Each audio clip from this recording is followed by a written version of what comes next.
AI has had one of the most dramatic changes of SEO possible. And across the board in every industry, we're seeing less click-throughs, Yeah. less traffic from the search engines. And part of it is because, as I'm sure you know, I'm sure everybody listening knows, you go to Google, you do a search, and you get the AI overview. Right. That, in my opinion, has been a much bigger impact so far than people shifting over to Perplexity or ChatGPT, because Yeah. now I get the answers that I want. Mhm. And I don't have to click on anything. Sometimes I do if I want to go deeper, but that's about it. So we're seeing that a lot of the informational searches that people are doing are being answered by Google and they don't go any further. Yeah. But so, for example, if somebody wants to be like, explain Google Ads to me, Yeah. that's going to be something AI overviews will do. But if they're like, I need to, I want an Google Ads agency, then all of a sudden they're going to start listing the companies that offer that in their area. So if you Yeah. are a provider, you want to just make sure to focus on the things that will lead you business, because you're probably not going to get as much of those informational searches to your blog posts that you enjoyed in the past. It's a whole new ball game. Always. It always evolves. It's just Yeah. evolving at a very rapid clip right now. Yeah. Welcome to AI Today with Lou Bortone, your source for the latest and greatest AI tips, tools, and trends. Get ready to get wicked smart.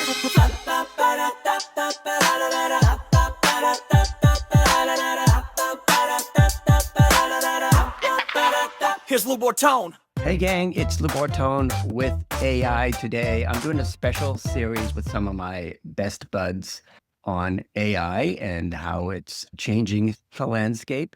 And today we're talking to Rich Brooks. Thanks for being here, Rich.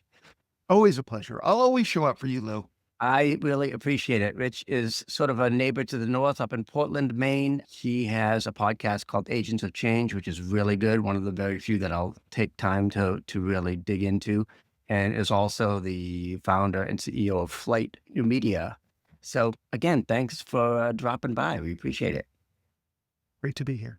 I'm going to jump right in and ask you, because I know you are really one of my go-to people when it comes to AI. What is the first tool that caught your attention around AI? And this may have been longer than 3 months ago.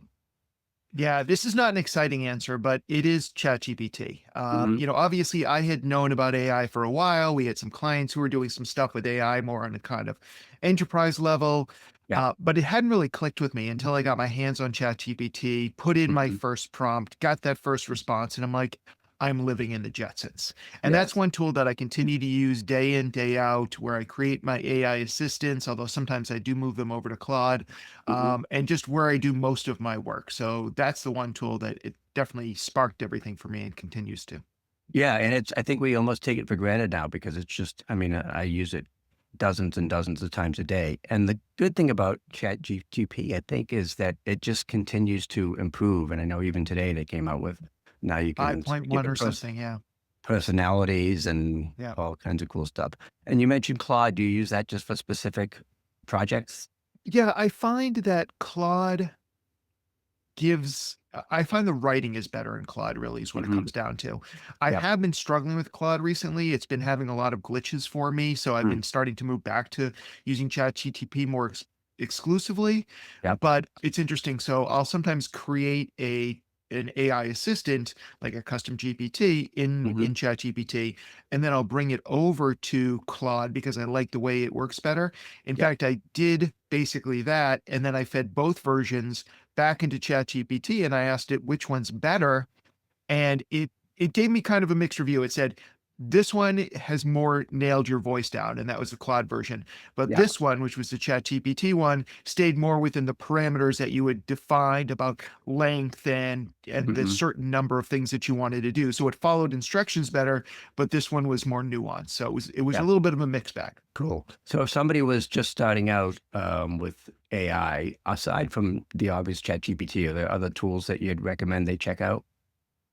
I guess it really depends on what their objectives and needs are. When it comes to everyday Swiss Army knife AI, it's going Yeah. to be ChatGPT, Claude, or Gemini, depending on which flavor you like. And if you're in a corporate environment, I know a lot of people are just told to use Copilot by Microsoft. I don't have as Mhm. much experience with it, but I think they're very similar Yeah. tools. For me, and I know for you, we both use Descript a lot. I have my Yeah. podcast. I also do a lot of short videos. When I do my podcast, I'll often throw the video up into Descript and ask it to give me some clips for social media. It's Yep. so good at that. Hmm. So that's one of my other go-to tools. And I guess the one other tool that I could not survive with, I don't know how I made it before, is Fathom, which is one of Oh, the AI okay. note takers that I Yep. use when I'm doing Zoom calls. And I use Mhm. that all the time because I'm a terrible note taker and I have terrible memory. So it frees me up. So the notes that Mhm. I take during sales calls and other meetings or podcast interviews are more about things I'm thinking about that I want to circle back on when I'm all done. And I don't have to worry about exactly what my prospect said because I know it's been recorded and I know I can get a summary later. Mhm. Yeah, same here. It's been a game changer as far as, especially if I'm maybe talking to a prospect or a new client and I do an interview with them. Now I've got all that information, so I don't have to look, what did she say at the beginning of the interview? So, and then I use that to create the proposal to pitch to them. So that's been really helpful as well. And I know you do the podcast, which, anyone that does a podcast knows you got to feed the beast. Are there any tools specific to the podcast that you've been using? Set. Outside of the script and ChatGPT/Claude, not really, but I did build an AI assistant. Again, Mm, built it in ChatGPT, ended up moving it over to Claude, yeah. and it deals with all of my post-production needs. So it will write up a blog post in my voice based on what I learned on it. It writes up the show notes, it writes up my ID3 tags, it writes up the social Wow.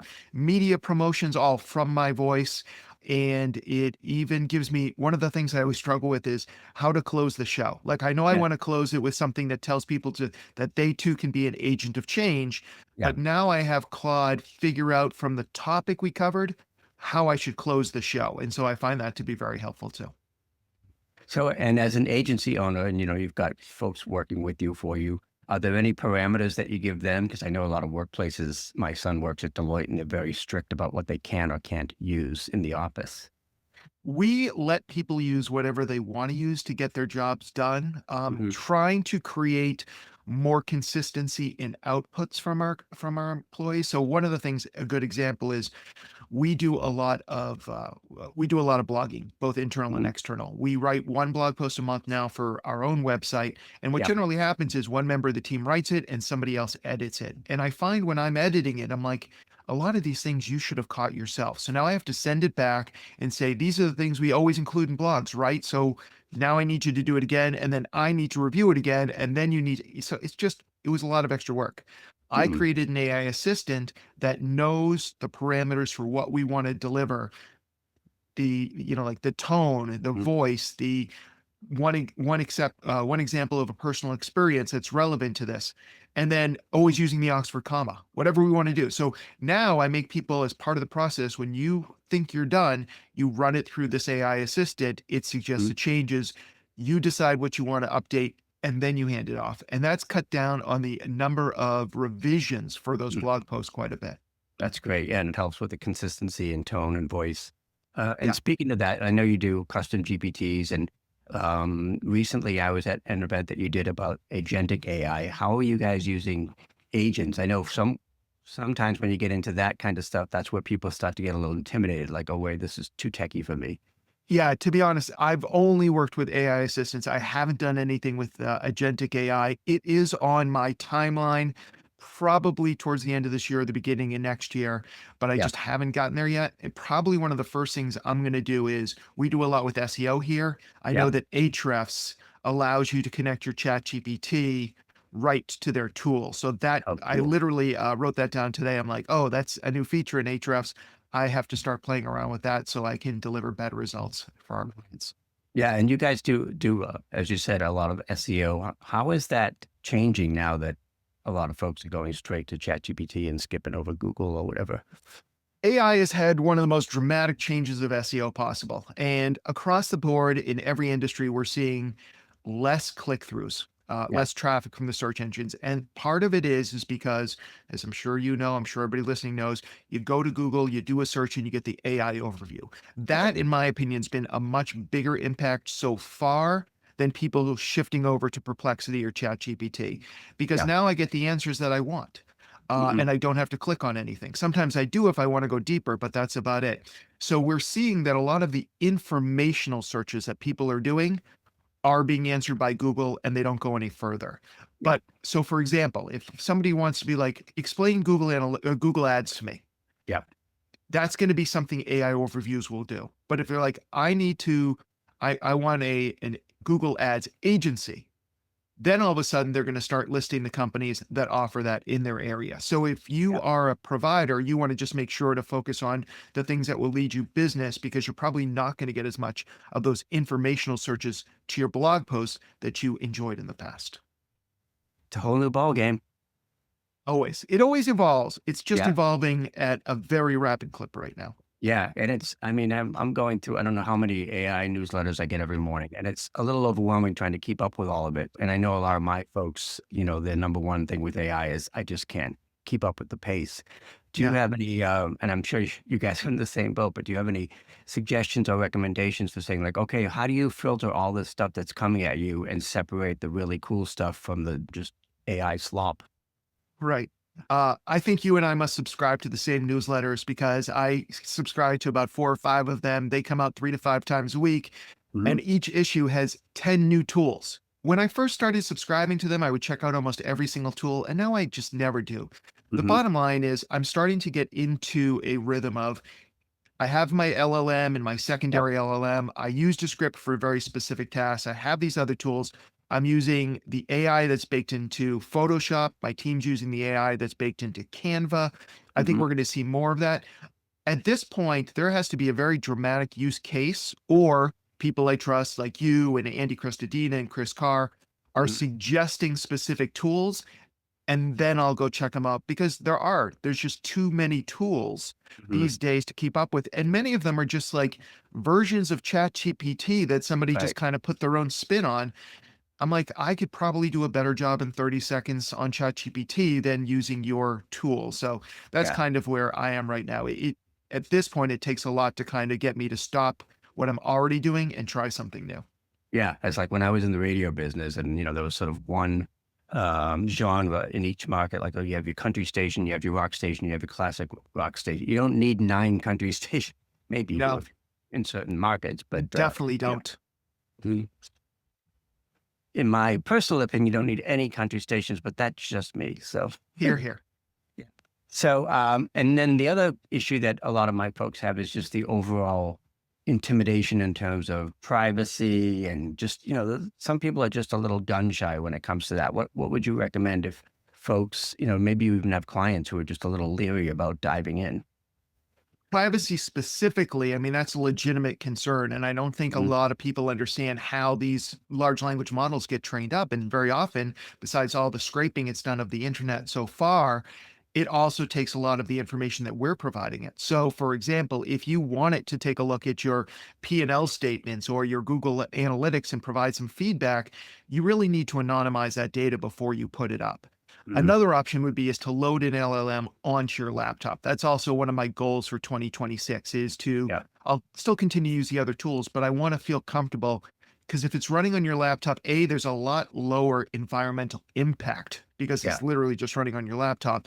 But the other issue is also it's not going anywhere. So all the data is staying right on your laptop. So from a privacy standpoint, those Mhm. are some things that you could do: anonymizing the data, running the LLM on your own laptop. As far as just like getting over your fear of using it, if you were to jump in today, you'd still be ahead of about 80% of the population, and it would be Mhm. really easy to ramp up. So much of this just comes down to getting more comfortable with the tools, playing around with them, experimenting, Yeah. and seeing what you're able to do. Yes. And never trust the first output. Yes, that's also very Because good, right? if you ask it to write a bio of you and it tells you that you have dance moves like Michael Jackson, I can tell you that there's nothing further from the truth. Certainly not for me. Yeah. So, what about folks who are saying, like, "Oh my God, AI is going to take my job"? I mean, and obviously you've got folks in your thing. Does anybody have any concerns about like, okay, now I can actually be replaced? Yeah, well, the bottom line is we're seeing a lot of people being laid off from white collar jobs, mostly so far from big corporations like IBM and Mm. Amazon Right. and Meta. But the bottom line is, yeah, I know people who are at my level who have agencies similar to mine, Yeah. and they are reducing headcount, and it's very unfortunate. And my take on all this, and when I first came back from MACON, which is the marketing AI conference that goes on annually in Cleveland, and this Mhm. was now 3 or 2 years ago, Yeah. I came back to my team and I said, this is going to be the most important thing that's ever happened to our company. No one here at Flight is going to lose their jobs over AI because you know me, you know that that's not how I work. But Yeah. at the same time, if we don't figure AI out, we're all going to be out of a job. And Yeah. so, what I try and talk to people about, whether I'm talking to the people using AI or the bosses who need to figure it out, is I want to empower the people so they provide better outcomes, that they're able to do their job better. And that really Mm. is a focus. There are definitely people out there who are like, we can get it done faster, better. We can lower our overhead. We can fire people, let them go. That is an approach, but I think that's a bad approach. And my Right. approach is, let's show people how to use these tools in the same way that we taught them how to use Photoshop or Excel or whatever these other tools are, and make them better at their job. Now, it may in the long run mean that I'm going to have to hire less people, but it doesn't mean that I have to fire people and let Right. them go just because I've got AI. I want the focus to be on better outcomes rather than faster outcomes or cheaper Mhm. outcomes. And Yeah. that's just our approach to it. That's awesome. Yep. So if you were starting from scratch today, from just opening, hanging up the shingle, what is the first way that you would integrate AI into the business right off the bat? If I literally had to start over tomorrow or today with nothing, first of all, I'd probably start an AI consultancy because it seems like a really good business to be in right now. Yeah. But I might start by using AI to help me develop an ideal client persona, an ICP. Mhm. I would train it how to speak like me, and Yeah. I would create an AI assistant that I could bounce ideas off of. Because running a business, especially if you're a solopreneur or a very small micro business, is a very lonely thing. And you don't Mhm. always have people who you can bounce ideas off. You can't even Yeah. always turn to your employees because they may be part of the situation. Mhm. So, creating a bot that understands where you want to go and can help you think critically about it, Yeah. those would be some of the first things that I would develop if I was starting from scratch. Cool. And before we wrap up, one other question I have to say, because I'm almost embarrassed to say that I watched South Park last night, but I watched South, and the whole episode was about Sora too, and deep fakes and that kind of thing. What's your take on the tools like Sora that seem to be so popular right now? So it's funny, I haven't seen the South Park episode, but this week I recorded an episode on 207, which is the evening news program up here in Maine. All I get right. to go on once a month and talk about tech topics. And I talked about AI and multimedia, and I showed some stuff that I had done in Sora. Mhm. It's so fun and so exciting and so environmentally destructive that it's kind of like it's this mixed bag. And I talk about the fact on the show, it's like, from one hand, tools like this make running a small business easier because we can now compete with the big guys and, we can do things that we could never do before. But on Mhm. the other hand, it's like, well, am I putting a voice actor out of business? Am I putting a photographer or videographer out of business? Mhm. So I think that if we're thinking about how do we use these tools going forward, is we have to find that balance between always going for the short, fast, easy win versus developing relationships. And, just as an example, yesterday I had a sales call and I got that sales call from the person I work for, one of my partners who does videography. He was Mhm. in there. They started talking about their website and he said, "Oh, you should talk to Rich Brooks." Now, that's the benefit of working with humans rather than working with AI. So Yeah. I always think that we really need to, especially now, is Mhm. develop those relationships with other people. And that's how we're all going to grow together. And we can all use these AI tools, but I just don't think that we should make it all about creating new content with AI because that's Mhm. really not the end goal. Yeah, I know it's, and sometimes I drive my wife crazy. Look what I made on Sora. Look, I'm hosting Saturday Night Live, and some of it's sort of like parlor card tricks or something. And I think you also have to separate, like, okay, what's cool, but what's actually useful. Yeah, these are fun tools to play with, and I love the idea Sora or Suno for audio. Like, it's a fun thing to do. Mhm. I had a steak night, and I created invitations of a song about the date and time and what people could bring, and I sent that out to my friends, That's in a awesome. text message, and they thought it was, very funny and stuff like that. But if I had to write a theme song for Flight or Agents of Change, I'd Mhm. hire a real musician to come up Mhm. with that and develop it because that's what I want the future to look like. Yeah. Interesting. Really cool. And finally, are there any, we've talked a lot about AI tools in business. Is there anything that you're using sort of day to day to help your personal life or outside of the office? Not really. I mean, some of the same stuff like Yeah. ChatGPT, I'll sometimes do, ask questions about. I've asked questions like for gardening.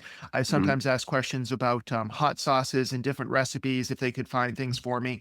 Those have been kind of the ways that I use it most often. But to be honest, because I spend 8 to 10 hours a day in front of this screen, and then I go Mhm. home and I watch TV, and then we get on the iPad to do the New York Times crossword puzzle, and then I'm on my phone at bed.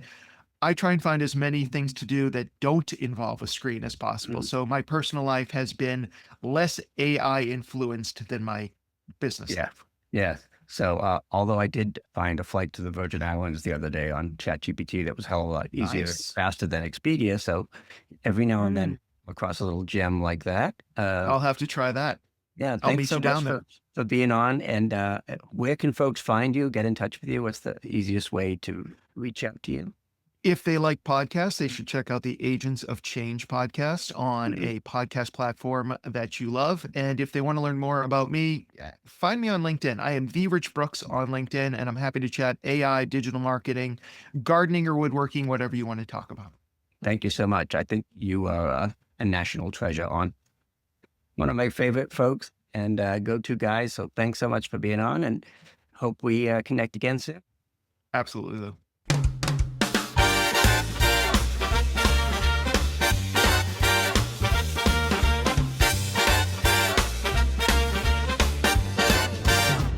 Welcome to AI Today with Lou Bartone.